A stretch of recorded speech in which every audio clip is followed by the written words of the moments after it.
although at times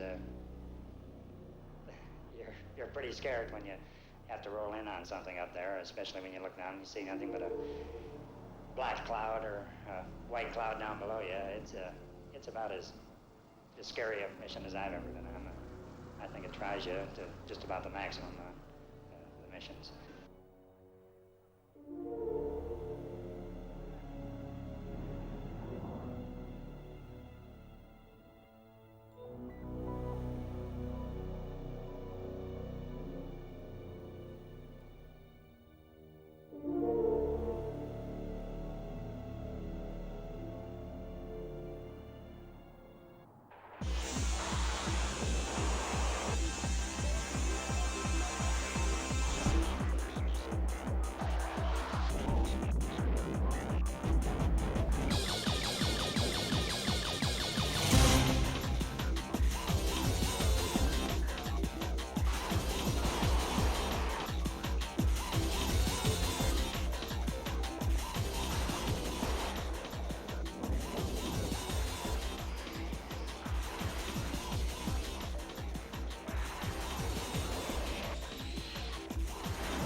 America's involvement in Vietnam saw the world's greatest military power thrown into a small war in Asia. Nowhere was that power more evident than in the air war against North Vietnam.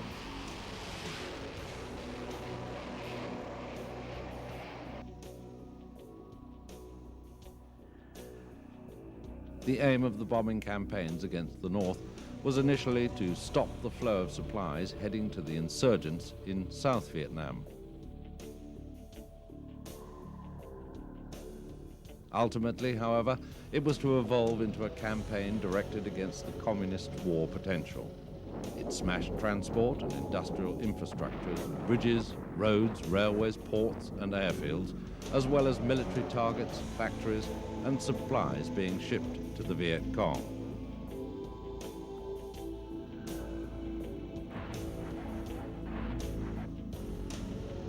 The war in the North was fought mostly by fighter bombers like the F-105 Thunder Chief and the F-4 Phantom.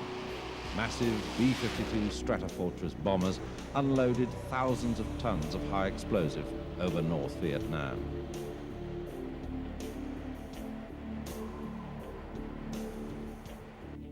Operating from carriers in the South China Sea and from bases in South Vietnam, the US Navy and Marine Corps were also key players in the air campaign.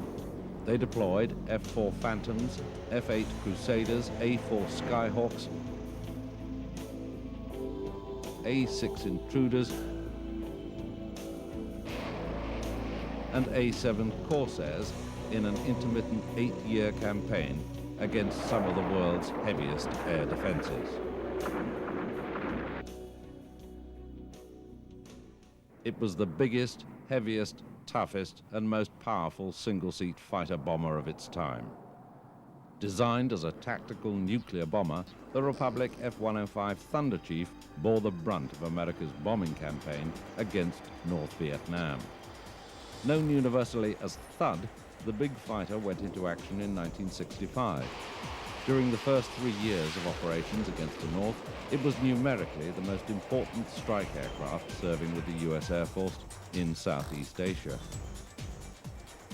Operating from bases at Korat and Tak Lai in Thailand, Thunder Chiefs carried the war day in, day out up north. Although capable of firing bullpup air-to-surface missiles, the main task of the Thud was to deliver free-fall bombs against North Vietnam. Each carried a regular warload of 6 350-kilogram bombs and 2 fuel tanks.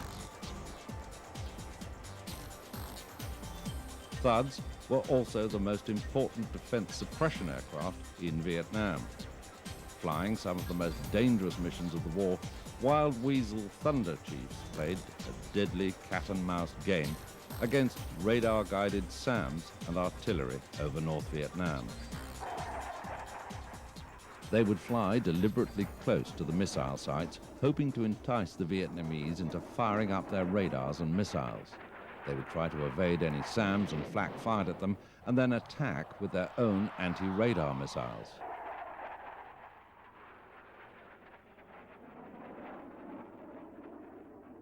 Half of the 830 F-105s ever built were lost in combat in Vietnam, the majority to anti-aircraft fire. But their contribution to the war was immense.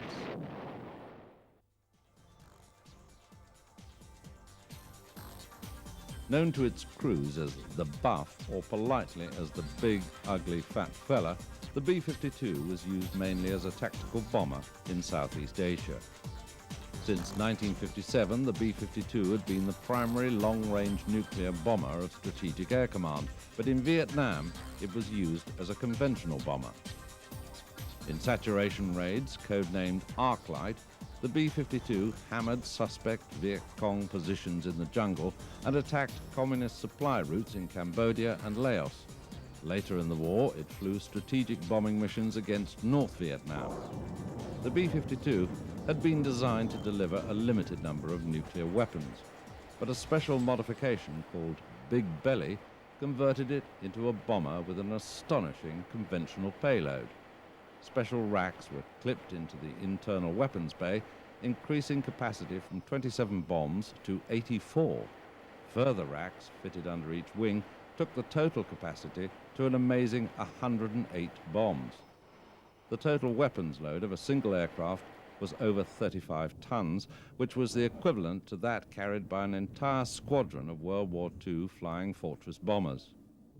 The B-52 attacked from so high that even such a big bomber couldn't be seen or heard from the ground. The first the enemy knew that the Buff was about was when the earth trembled as the bombs exploded.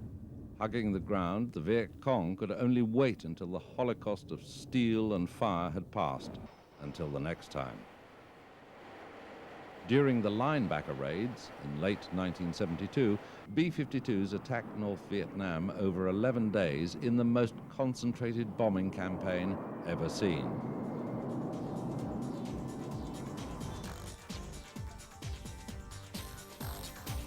In 1964, North Vietnam allegedly attacked 2 U.S. Navy destroyers in the Tonkin Gulf. In retaliation, the U.S. Navy was authorized to attack port facilities at Hai Phong in North Vietnam. The chosen weapon was the Douglas A-4 Skyhawk. Dating back to the 1950s, this lightweight hot rod of an attack jet provided sterling service from the U.S. Navy's carriers and from marine land bases in South Vietnam all through the war. It performed the bulk of Navy bombing missions against the North until 1968.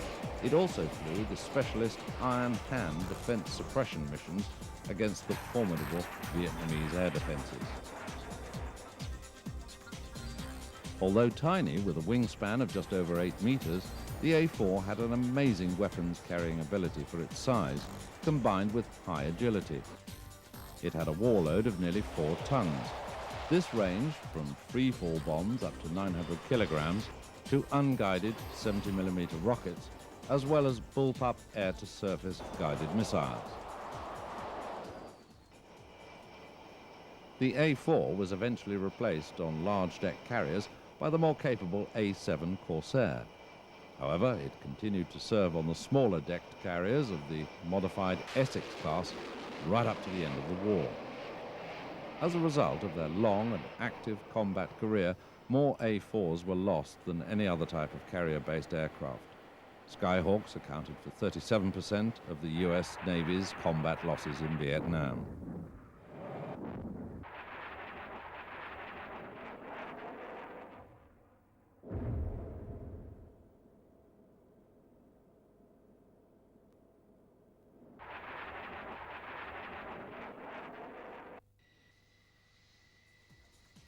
Unquestionably, the most important combat aircraft of the Vietnam War was the McDonnell F-4 Phantom. The big, powerful two-seater saw extensive combat service with all three services, Navy, Marines, and Air Force, flying off carriers in the South China Sea and from land bases in South Vietnam and Thailand. Making its combat debut in 1965, the Phantom had superb performance, a top speed of over Mach 2, a powerful radar, and potent, if occasionally unreliable, missile armament. It flew three key missions: fighter, bomber, and reconnaissance. With nearly 150 air-to-air kills, the F-4 shot down more MiGs than any other US fighter. But its primary role was actually that of fighter-bomber. During the later stages of the war, it replaced the F-105 Thunder Chief as the US Air Force's most important bomb hauler up north. It also became an important aircraft for delivering laser-guided weapons. With the Marine Corps in South Vietnam, the Phantom was a key close air support aircraft, attacking with napalm, bombs, and rockets. The keys to the Phantom's success were its versatility and its capacity for further development.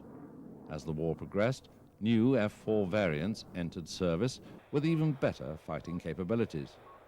The Navy's first version, the F-4B, gave way to the F-4J, which introduced, among many improvements, a much better radar and weapon system and more powerful engines. Air Force F-4Cs were similarly improved. Reconnaissance was a key mission, and McDonnell developed the RF-4 fitted with panoramic cameras in an extended nose. This unarmed version flew its first combat missions in Vietnam in late 1967. Lack of a built-in gun for air combat was a major Phantom shortcoming. Gun pods were effective, but the problem was only fully solved with the F-4E model, which had its own 20mm cannon. If the Phantom excelled in any one area, it was as a fighter. Other aircraft deployed against North Vietnam included the Grumman A-6 Intruder, the Navy's most advanced all-weather attack jet. It proved to be an outstanding aircraft when it began combat operations in July 1965 and quickly became the US Navy's standard medium attack aircraft. Able to drop 7 tons of weapons, it was the Navy's mini B-52. And sophisticated avionics meant it could find the target and deliver these weapons in all weathers, by day or night, with pinpoint accuracy. Other Intruder versions were developed for key missions, including defense suppression, in-flight refueling, and electronic warfare.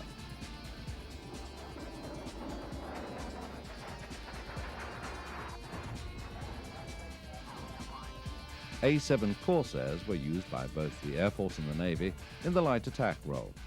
Replacing the A-4 Skyhawk from late 1967, the A-7 was faster and carried an even bigger weapon load, nearly 7 tons. The Corsair was a key aircraft for flying Iron Hand defense suppression missions.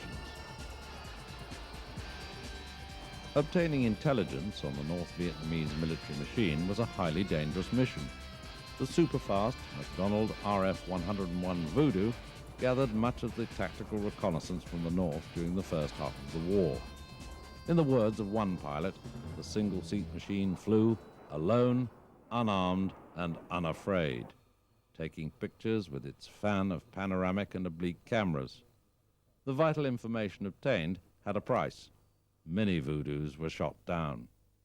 From 1970, the Voodoo gave way to the RF-4C Phantom, which provided the Air Force with virtually all its tactical reconnaissance during the later years. Strategic reconnaissance was provided by the Mach 3 capable Lockheed A-12 and SR-71 Blackbird and the high-flying Lockheed U-2, operating from bases in Japan and Thailand.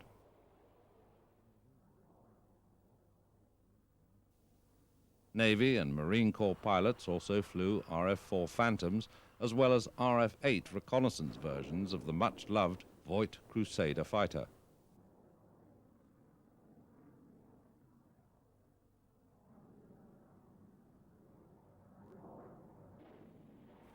But the most important carrier-based reconnaissance aircraft was the elegant and effective North American RA-5 Vigilante.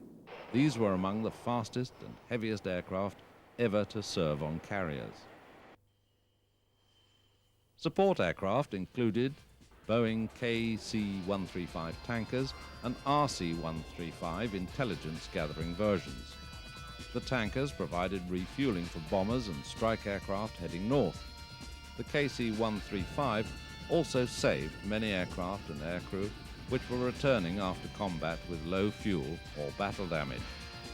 Lockheed EC-121 Constellation flying radar stations monitored the skies above the north, while Douglas EB-66 destroyers provided electronic countermeasure support by escorting Air Force strike packages. The B-66 was based on the Navy's A-3 Sky Warrior, which fulfilled a similar ECM role. The A-3 was also an important tanker and gatherer of electronic intelligence. Many aircraft were involved in combat rescues, but the most important were the vulnerable A-1 Sky Raider, nicknamed SPAD, which escorted the Sikorsky HH-3 Jolly Green and the HH-53 Super Jolly Green Giant rescue helicopters deep into hostile territory. US pilots going into battle over North Vietnam were opposed by the most sophisticated and concentrated air defense network the world had ever seen. The Hanoi-Haiphong area was protected by the world's heaviest concentration of anti-aircraft artillery, well coordinated with MiG fighters and surface-to-air missiles.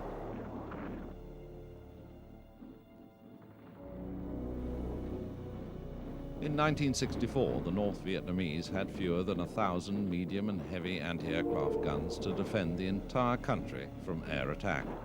Within 18 months, there were more than 7,000 guns in place, some of which were radar-directed. These ranged in caliber from the very heaviest, over 100 millimeters, to North Vietnamese peasants taking pot shots at attacking aircraft with their rifles. Whatever the size of gun fired, the North Vietnamese met every US air raid with a hailstorm of fire. AAA accounted for by far the majority of US losses in Vietnam. Between 1962 and 1973, over 2,000 Air Force, Navy, and Marine Corps aircraft were shot down by anti-aircraft guns in Vietnam.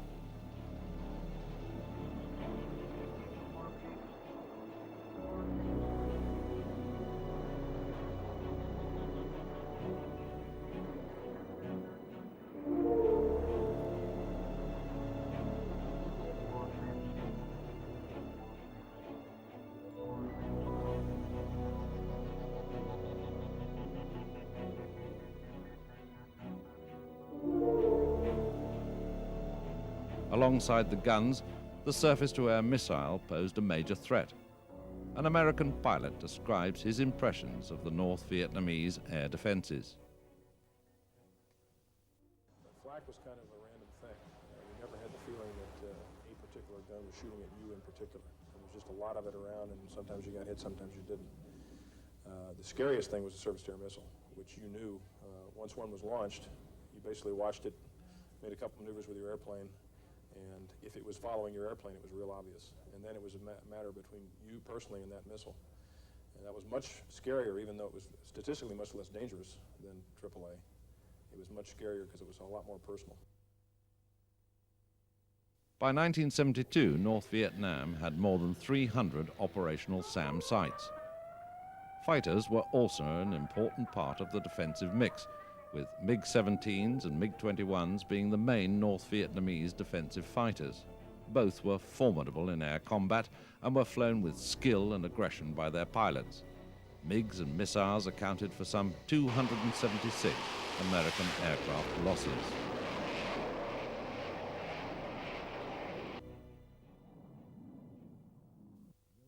Rolling Thunder was the name of the first stage of the bombing campaign against the North. It lasted from 1965 to 1968. Air Force planners had intended Rolling Thunder to be an all-out offensive against Hanoi's capability to wage war. However, President Johnson restricted the scope of operations and would only allow more limited operations and a strictly defined series of targets. Each of these had to be approved directly by the White House.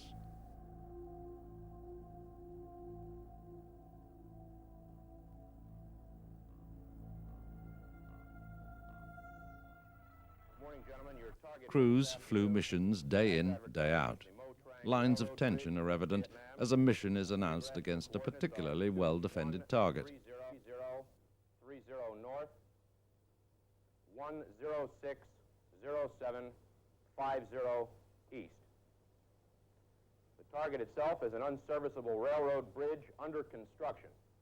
It is considered to be probably deck type with 3 spans, 280-foot single track. There are 2 concrete piers and 2 concrete abutments that have been complete. Across Air Force bases, fighter bombers, reconnaissance aircraft and fighters are prepared for their missions against the North.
Aboard a U.S. Navy carrier steaming on Yankee Station in the Tonkin Gulf, similar preparations are made.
Heavily laden combat fighter bombers like the F-4 and the F-105 burned fuel at a prodigious rate.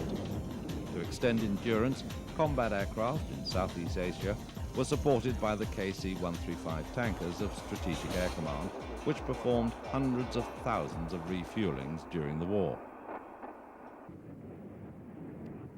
Tankers provided them with fuel to burn on the way to the target and were there waiting when the combat jets came out with dry tanks after combat.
Only 5 US pilots and their backseaters gained ace status in Vietnam.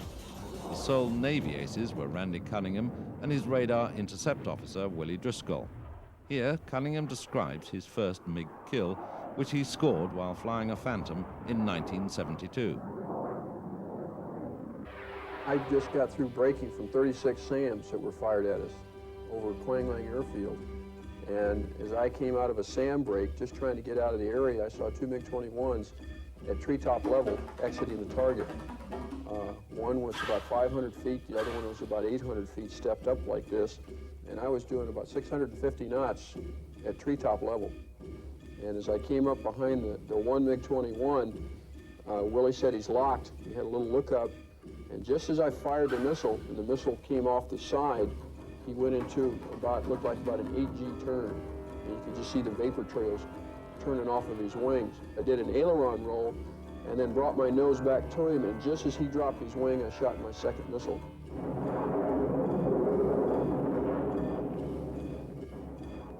No MiG had been shot down in almost 2 years. The realization was like a dream. The adrenaline was there.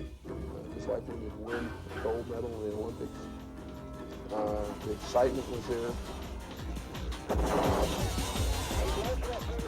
F-4s accounted for nearly 150 kills against North Vietnamese fighters.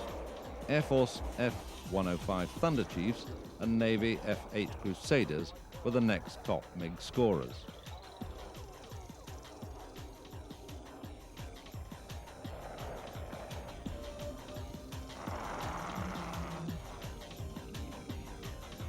But the Americans didn't have it all their own way. Vietnamese MiGs shot down 79 US aircraft.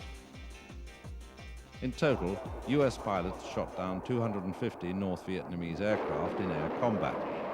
Superior pilot training made the American fighters more than a match for the slower but more agile Soviet-built MiGs flown by their opponents. But the kill ratio, the ratio of victories to losses, was far less than that achieved during the Korean War and prompted a radical rethink into US air combat training.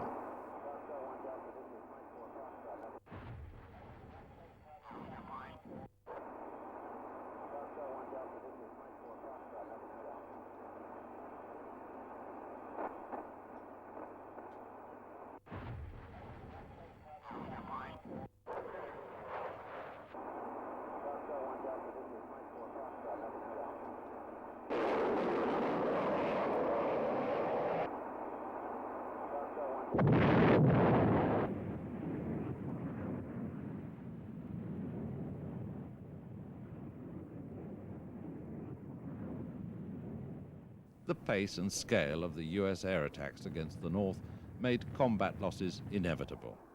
However, aircrew faced the intense barrage of flak, missiles and enemy aircraft in the knowledge that should they be shot down over North Vietnam, every effort would be made to rescue them.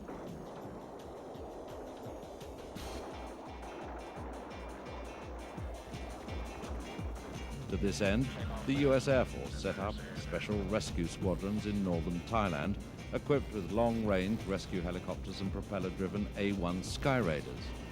Nicknamed Sandy, these suppressed the Vietnamese forces in the area as well as coordinating the rescue effort. It was always a race against time to see who would reach the downed crew first. Hold your hover. Taking out the slack. The hover, slack down. Survivor's coming up. Hold your hover, babe. Hold your Okay, just stand by, babe. We're coming in to get you.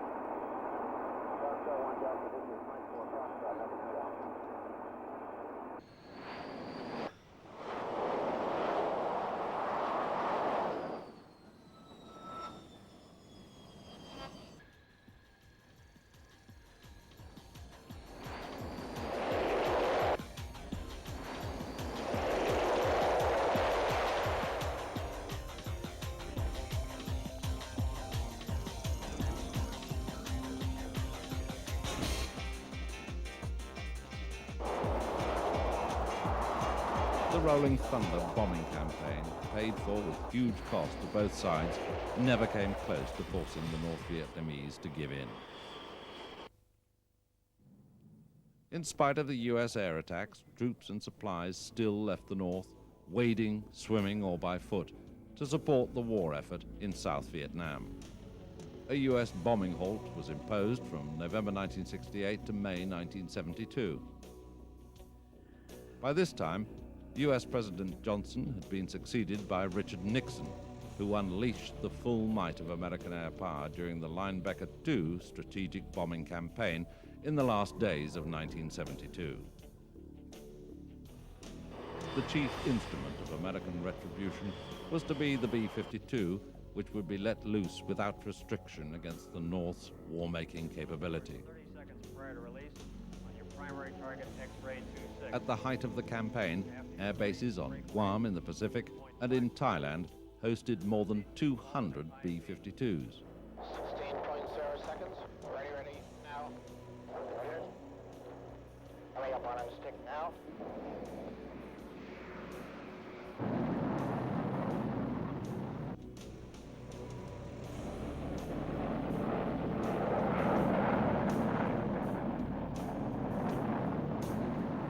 The B-52s were supported by other Air Force and Navy jets flying defense suppression missions and diversionary raids.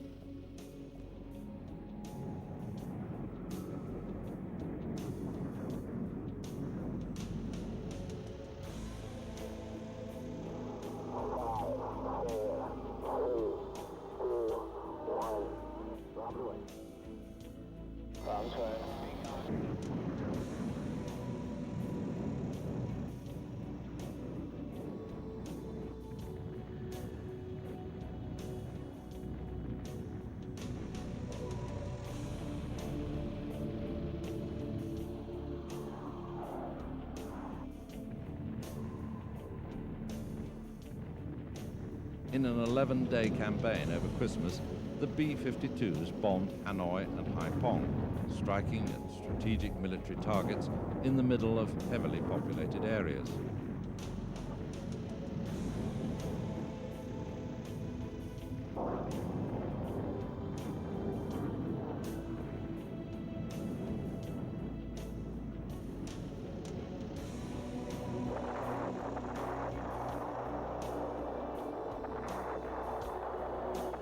The B-52's main defensive tactic against SAMs was to fly in cells of 3 to maximize their mutual electronic countermeasures protection.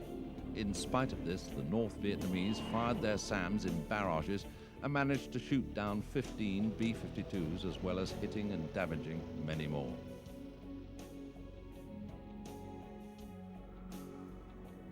However, the B-52 raids virtually brought North Vietnam to its knees. They had destroyed much of its petroleum reserves and electrical generating capacity. The B-52 missions were decisive in forcing Hanoi to the peace table and ending America's long presence in the war. In the war against North Vietnam, American pilots encountered the heaviest air defenses ever fielded in modern warfare. Hampered for much of the war by restrictive rules of engagement, a political decision that was to cost many American lives, they ultimately brought North Vietnam to the brink of ruin in the final massive campaign.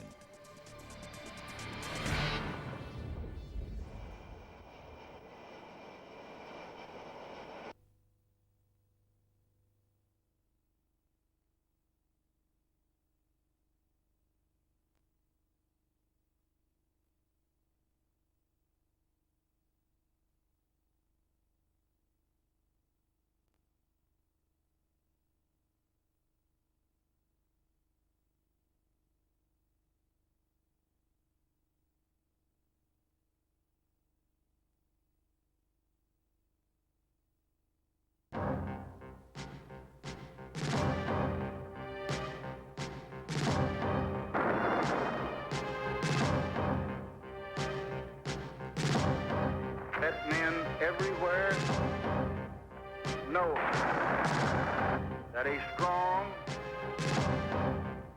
and a confident and a vigilant America stands ready tonight to defend an honored cause.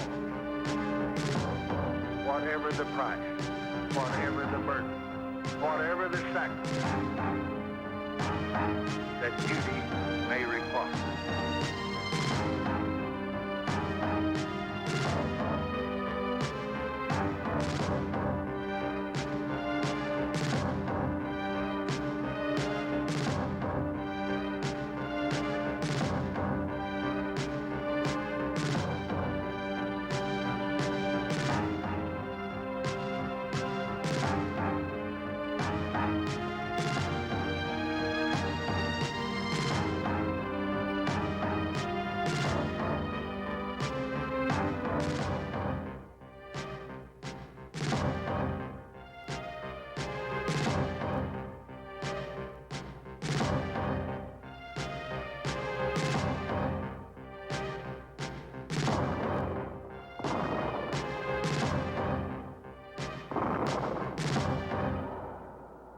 In February of 1965, President Johnson ordered continuous bombing of North Vietnam in retaliation for the numerous North Vietnamese attacks on U.S. installations.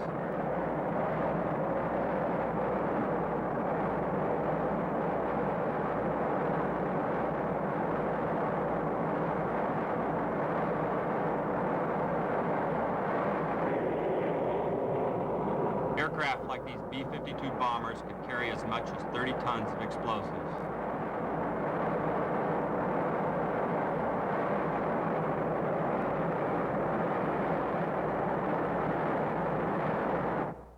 in groups of threes, they would depart from a U.S. Air Force base in Bangkok, Thailand, to drop 90 tons of explosives on North Vietnam.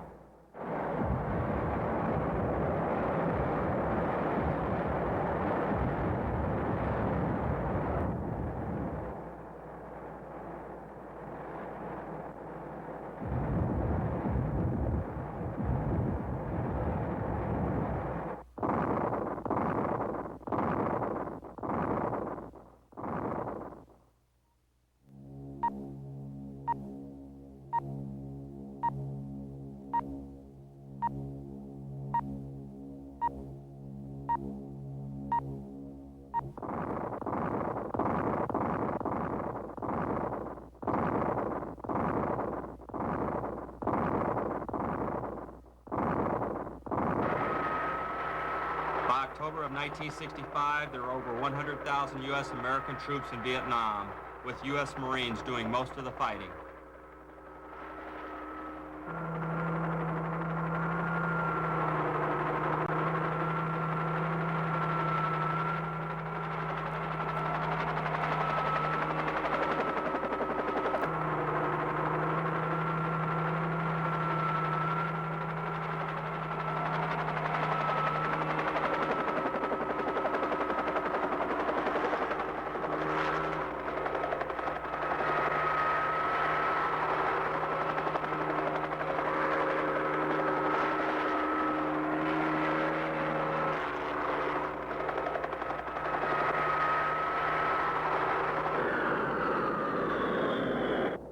The U.S. Navy was responsible for providing tactical air support for the South Vietnamese Army.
The United States Marines were among the first U.S. troops to land on Cam Ranh Bay in South Vietnam.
By 1966, over 200,000 American soldiers were in Vietnam.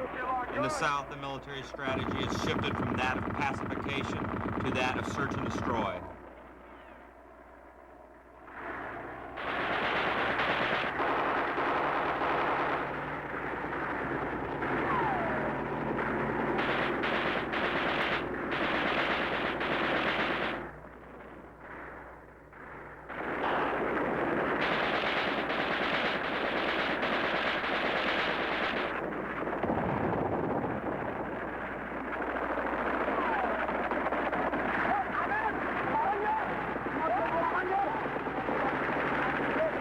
A combined action platoon consisted of 38 South Vietnamese soldiers combined with a U.S. Marine Rifle Squad.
As the confidence of the North Vietnamese army grew, guerrilla tactics gave way to major offensives.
The horrors of war have now become a daily reality for the South Vietnamese.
The number of displaced and homeless had become staggering.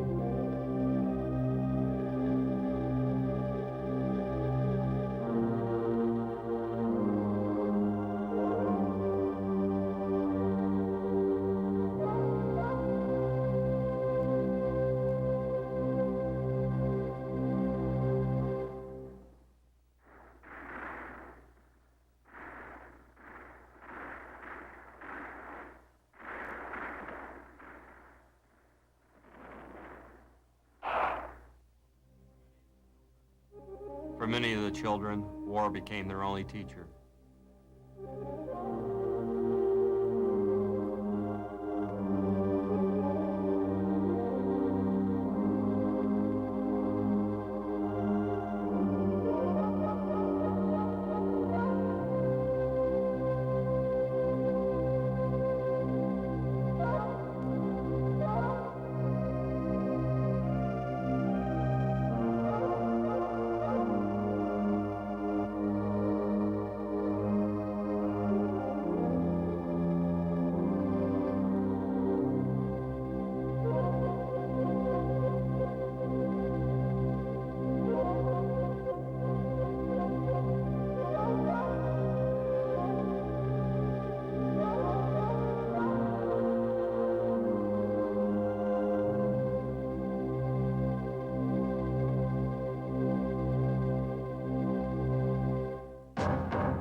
conflict that was expected to last no more than a year had now extended into its third.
U.S. firepower continued to exact its toll on the North Vietnamese.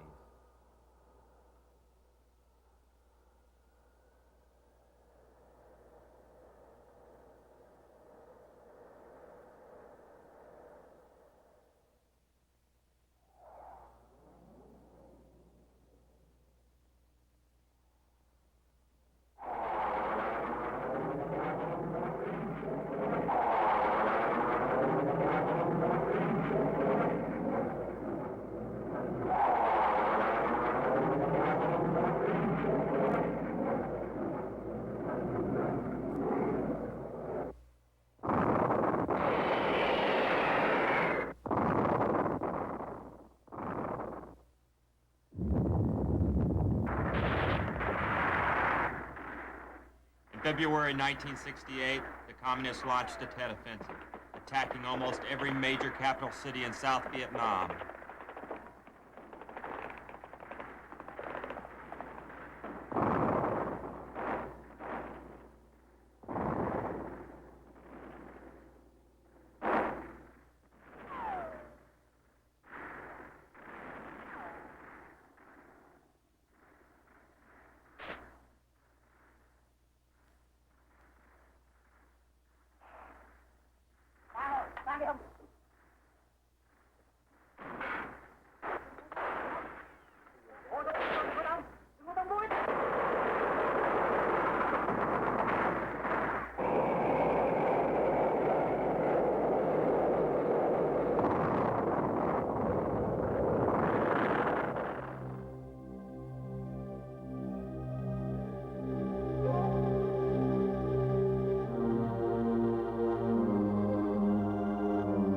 Once again, the people of South Vietnam were the real losers.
troops at the Marine Air Base at Quezon began preparing for an attack they knew would come.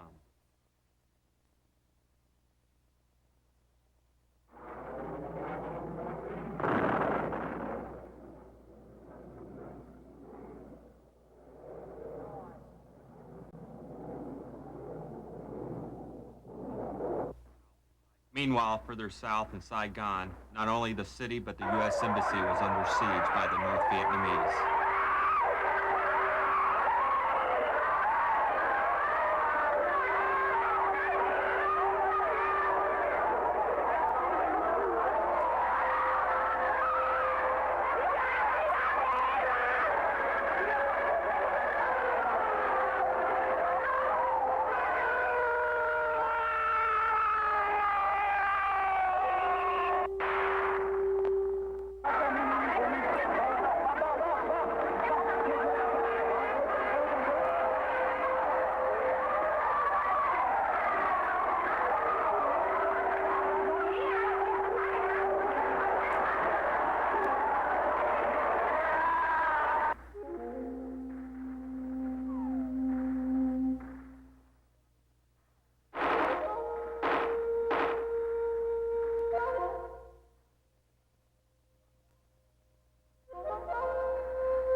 Although the attack on Saigon was unsuccessful, the toll on the civilian population was immense.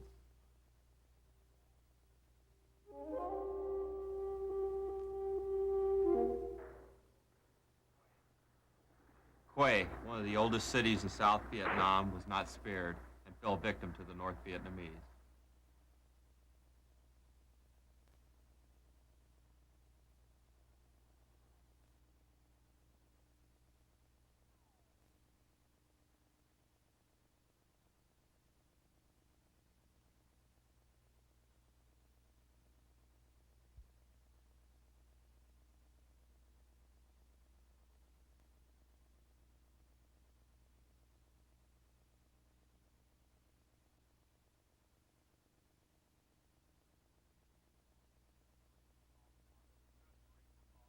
The U.S. Marines were called upon to retake the city.